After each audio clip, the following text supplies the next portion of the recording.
2026 সালে বাংলাদেশে জনপ্রতি সর্বনিম্ন ও সর্বোচ্চ ফিতরা কত টাকা? পরিবারের ছোট শিশু ও নবজাতকের জন্য কি ফিতরা দিতে হবে কিনা? আপনি কি টাকা দিবেন নাকি খাদ্য দিবেন? প্রশ্ন উত্তর হলো যে নবী করিম সাল্লাল্লাহু আলাইহি ওয়াসাল্লাম বলেছেন, যাকাতুল ফিতর তুহরাতান লিস-সাইমি আনিল লাগবি ওয়ার রাফাস ওয়া তু'মাতাল লিল মাসাকিন। অর্থাৎ ফিতরা হলো রোজাদারের রোজাকে রিফাইন করার জন্য। রোজাদার রোজা রেখে ভুল কিছু বলে ফেলে, অহেতুক কোনো কথা বলে ফেলে, কোনো কাজ করে থাকে যেটার ফলে রোজার গুণগত মান ক্ষুণ্ণ হয়, এ সকল ত্রুটি বিচ্ছুতি থেকে রোজাকে পরিচ্ছন্ন এবং পবিত্র করবার জন্য ইসলাম ফিতরার বিধান দিয়েছে। এজন্য রমজান মাসের শেষে আমরা যে ফিতরা দিয়ে থাকি, সাদকা ফিতর দিয়ে থাকি, এটা মূলত আমাদের পুরো মাসের রোজাটাকে পরিচ্ছন্ন করার জন্য, এটাকে অন্য সব ভুল ত্রুটি থেকে পবিত্র করে আল্লাহর কাছে গ্রহণযোগ্যতার উপযুক্ত করা, এটাই হলো এই ফিতরার অন্যতম উদ্দেশ্য। ফিতরার আরেকটা উদ্দেশ্য নবী সাল্লাল্লাহু আলাইহি ওয়াসাল্লাম বলেছেন, সেটা হলো তু'মাতাল লিল মাসাকিন, মিসকিনদের খাদ্য দান কর্মসূচি। পৃথিবীর ইতিহাসে এটাই সম্ভবত সর্বপ্রথম ব্যাপক এবং সমাজের সর্বস্তরের মানুষের জন্য, দুস্থ মানুষের জন্য খাদ্যদান কর্মসূচি। আজকের পৃথিবীতে বহু খাদ্যদান কর্মসূচি, কর্ম বিনিময় খাদ্য, নানান প্রজেক্টের কথা আমরা জানি, কিন্তু ১৫০০ বছর আগে আল্লাহ নির্দেশে নবী করিম সাল্লাল্লাহু আলাইহি ওয়াসাল্লাম রমজানের শেষে সকল রোজাদারদেরকে, সচ্ছল রোজাদারদেরকে যে ফিতরা দেওয়ার নির্দেশ করেছেন, এটার উদ্দেশ্যই হলো যে ঈদের একটি দিন অন্তত সকল অসহায়, দুস্থ, গরিব, অভাবী মানুষের বাসায় খাবারের ব্যবস্থা যেন থাকে। আজও পর্যন্ত পৃথিবীতে যত খাদ্যদান কর্মসূচি আছে, এর কোনোটিকে আল্লাহর দেওয়া ইসলামের এই ফিতরা ব্যবস্থাপনার সাথে কোনোভাবে তুলনা আপনি করতে পারবেন না। এক যুগে গোটা বিশ্বের এত অভাবী মানুষের খাবার অন্য কোনো ইস্যুকে কেন্দ্র করে পৃথিবীর কেউ আজও পর্যন্ত দিতে পারেনি, যেটা রমজানকে ঘিরে ফিতরা কেন্দ্রিক খাদ্যদান কর্মসূচি মুসলমানরা গোটা বিশ্বব্যাপী করে থাকে।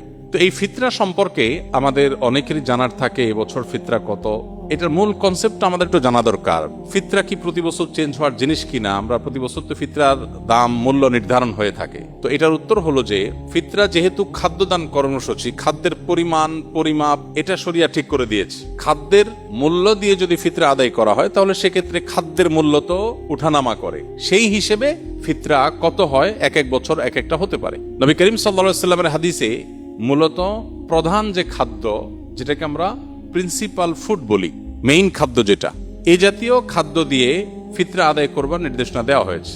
যেমন গম, আটা, জব, খেজুর, কিশমিশ, এই সমস্ত খাবার দিয়ে মূলত ফিতরা দেওয়া নির্দেশনা নবী সাল্লাল্লাহু আলাইহি ওয়াসাল্লাম দিয়েছেন। এখন এই খাবার কি পরিমাণ দিতে হবে?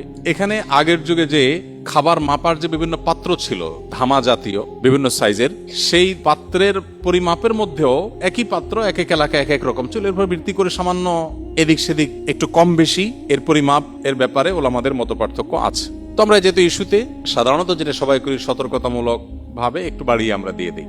তো এই হলো ফিতরা ব্যবস্থাপনার মূল চিত্র।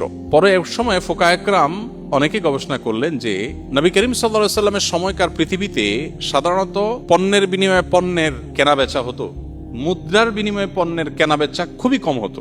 এখন যেমন পণ্যের বিনিময়ে পণ্য, মানে কেউ চাল দিল, চাল দিয়ে সবজি নিল, এটা যেরকম খুব রেয়ার কেস, সে যুগে মুদ্রা দিয়ে কেনা বেচাটা খুব কম হতো। অর্থাৎ মুদ্রার ইম্পর্টেন্সি বা এটার ব্যবহার এখন যেরকম গোটা পৃথিবীতে ব্যাপকভাবে এটার উপরে গোটা পৃথিবী দাঁড়িয়ে আছে অনেকটা, তখন সেটা এভাবে ছিল না। এখন গরিবের জন্য খাদ্য দেওয়ার চাইতে নগদ টাকা দিলে তার সুবিধা অনুযায়ী খাদ্য কিনে নেবে, সেটা অধিকতর উত্তম কিনা, এটা হলো প্রশ্নের ব্যাপার। অনেক হলো আমাদের মতে এটা যেহেতু গরিবের জন্য বেশি উপযোগী, তার সুবিধা মতো কিনতে পারে, এই জন্য ফিতরা মূলত খাদ্য দান ব্যবস্থাপনাই, তো টাকা দিয়ে দিলে তার মতো সুবিধা করে সে কিনতে পারলো। এখানে একটা বিষয় বলে রাখি, আমাদের মতো দেশে অবশ্য বহু মানুষ আছে অভাবী, যাদেরকে ফিতরা দেয়া যেতে পারে, এরকম অভাবী গরিব মানুষ আছে, কিন্তু পৃথিবীতে অনেক দেশ আছে যেখানে আসলে এরকম সারা দেশের মানুষের খাদ্য দেওয়ার মতো ওরকম উপযুক্ত মানুষও খুঁজে পাওয়া যায় না খুব বেশি। যেমন সৌদি আরবে আমি দেখেছি গরিব মানুষরা ফিতরার চাউল তারা খাবার দিয়েই দেন। সৌদি আরব উলামা একরাম টাকা দিয়ে দেওয়া এর প্রবক্তা নন, তারা খাদ্য দিয়েই দেন, সাধারণত চাল দিয়ে দেন। তো এখন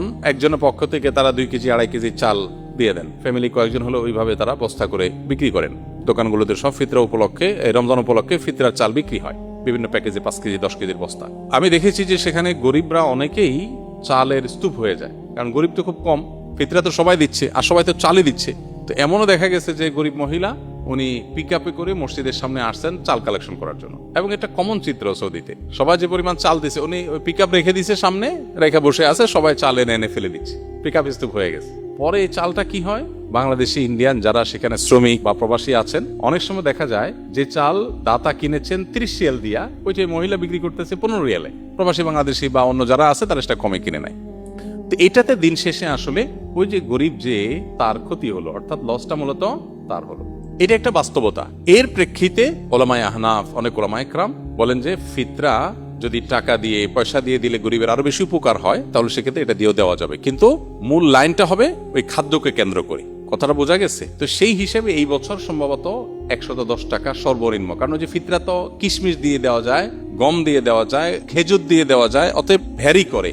যখন আপনি সবচেয়ে ভালোটা দিয়ে দিবেন, পরিমাণও কম বেশ আছে, এক একটা এক পরিমাণ, তো সবচেয়ে ভালোটাতে যখন দিবেন তখন দাম অনেক বেশি হবে। এজন্য সর্বোচ্চ ফিতরা এবার ধার্য হয়েছে সম্ভবত 2800 টাকা, আর সর্বনিম্ন 110 টাকা। তো এই যে টাকা, আপনি কি টাকা দিবেন নাকি খাদ্য দিবেন? এটা যদি বলেন, আপনি যদি কোনো গরিবকে খাদ্য দিলে তার উপকার হবে, আপনি জানেন, কোনো সন্দেহ নেই। আমার দেশে বহু গরিব আছে যাদের খাবার দিলে আসলে চাল কেটে দিলে, ডাব বাজার করে দিলে তার উপকার হয়, তো আপনি খাদ্য দিয়ে দিবেন। আমি ব্যক্তিগতভাবে সাধারণত ঈদকে কেন্দ্র করে ফিতরার জন্য গরিব কোনো পরিবারকে সবার পক্ষ থেকে আমি চাল কিনে দিই, আর এক্সট্রা হিসেবে নিজে থেকে ঈদ উপলক্ষে আরো কিছু খাবার মুড়ি টুড়ি কিনে যাতে করে সুন্দর করে তারা খেতে পারে, এটা করি। এর শরীয়ত আমাকে শরীয়ত নির্দেশ দিয়েছে শুধুমাত্র আমাকে মৌলিক খাদ্য যে ড্রেসটা দিতে, পাশাপাশি অন্য কিছু নফল হিসাবে আমি দেই, এটা আমার নিজস্ব চর্চা। বাট এটা নিয়ে যে পরিমাণ আমাদের মধ্যে আপনার বিতর্ক, বর্ষা এবং অনেক বেশি এটা নিয়ে আমাদের দেখা যায় পাল্টাপাল্টি বক্তব্য, এটা অনভিপ্রেত। ওলামাদের এই সমস্ত ইজতিহাদি বিষয়গুলোতে, গবেষণাগত বিষয়গুলোতে একেবারে আপনার জাবর কেটে কোনোটাকে সঠিক কোনোটাকে রং বলে আমরা সাধারণ মানুষ অন্তত সোশ্যাল মিডিয়াতে এটা নিয়ে পাল্টাপাল্টি করা কোনো অবস্থাতে উচিত না বা গ্রহণযোগ্য না। আর ফিতরা দেওয়ার ক্ষেত্রে বাচ্চাদের পক্ষ থেকে ফিতরা দিতে হয়। ফিতরা পরিবারের কর্তা যিনি, তার পরিবারের সকল সদস্য যারা তার অধীনস্থ আছেন সবার তরফ থেকে তিনি ফিতরা দিবেন। এমনকি যে বাচ্চা ঈদের আগের দিন জন্মগ্রহণ করেছে, ঈদের দিন জন্মগ্রহণ করেছে, তার জন্য ফিতরা প্রযোজ্য হবে। যদি সে জন্মগ্রহণ করে থাকে ঈদের নামাজের আগে, তো তার জন্য ফিতরা প্রযোজ্য হবে, তার পক্ষ থেকেও ফিতরা দিবেন। আর যদি তারপরে জন্ম হয় তাহলে তো তার জন্য ফিতরা নেই। মোদ্দা কথা, সকল পরিবারের সকল সদস্যদের তরফ থেকে ফিতরা হবে, তবে কেউ যদি মারা গিয়ে থাকে তাহলে তার তরফ থেকে ফিতরা প্রযোজ্য হবে না।